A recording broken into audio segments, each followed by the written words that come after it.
Hey everyone, welcome. If you've ever wanted to speak English fluently, with real confidence, then you are in exactly the right place. We're going to walk through a super clear step-by-step guide to get you from feeling stuck to having real conversations.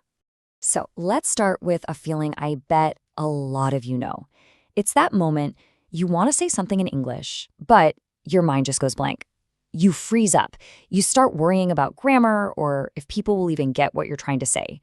It's such a common fear. And honestly, it's the very first thing we have to talk about. This quote just nails it. The biggest, most important mental shift you have to make is this. You have to accept that you are going to make mistakes. And you know what? That's not just okay. It's how you learn. You've got to be willing to sound a little silly sometimes to get better.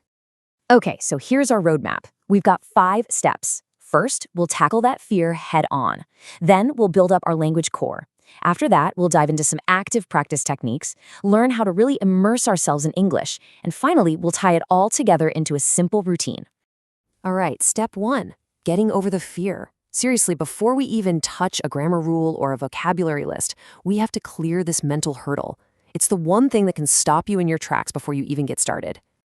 Think about it like this. Remember learning math in school? You didn't just get a new kind of problem right on the first try, did you? Of course not.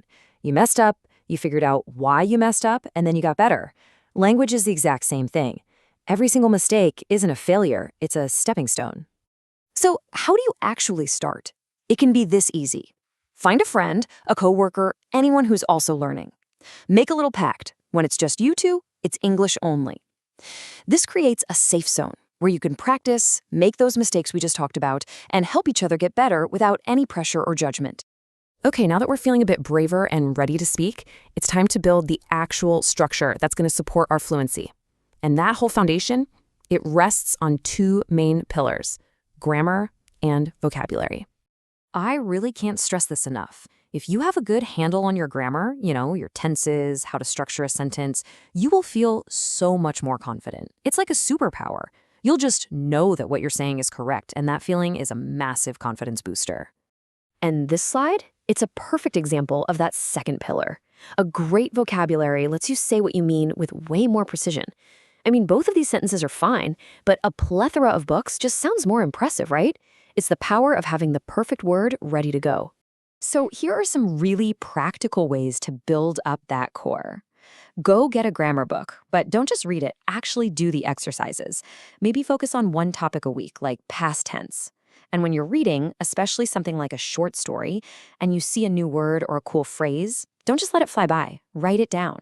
And then, the important part, try to use it. Okay, so you're learning grammar rules. You're picking up new words. That's great. But just knowing things isn't enough, right?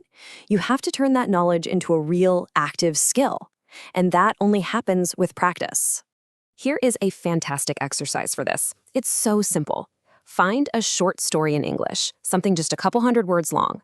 Read it, make sure you get it, and then put it away. Now, out loud, try to tell that same story back, but using your own words. This is an amazing workout for your brain. It makes you remember vocab, build sentences on the fly, and practice speaking smoothly. Now, this slide shows the big prize, the mental shift we're aiming for.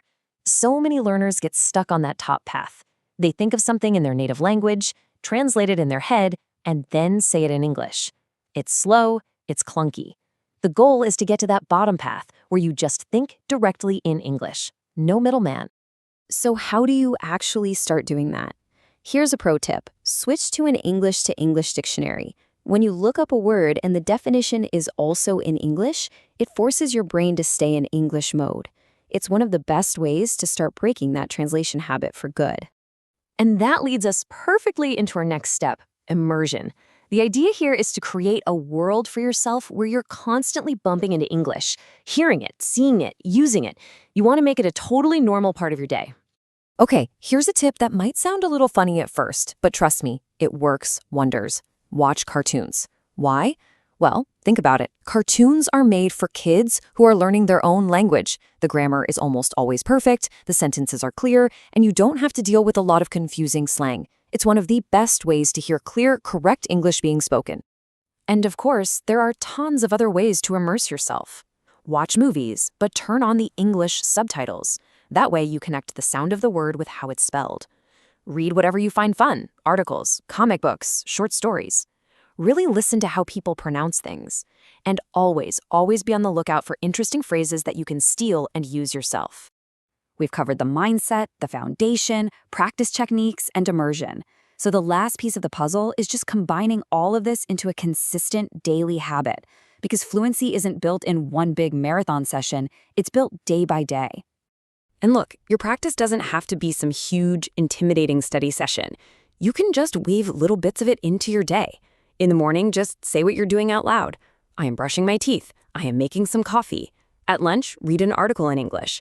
In the evening, stand in front of a mirror and just tell yourself about your day. And before bed, write a couple of sentences in a diary. These little things, done consistently, add up like crazy. At the end of the day, it all comes down to this. You just have to speak. You have to use the language. It's the only thing that will really move the needle. It's going to feel a little clunky at first, for sure. But with all these steps and just a little bit of practice every day, it is absolutely 100% doable. So let's make this real. Not tomorrow, not next week, today. What is one small thing from everything we've talked about that you are going to do today to practice? Are you going to watch a cartoon, find a practice partner, narrate your evening? The whole journey starts with just one step. What's yours going to be?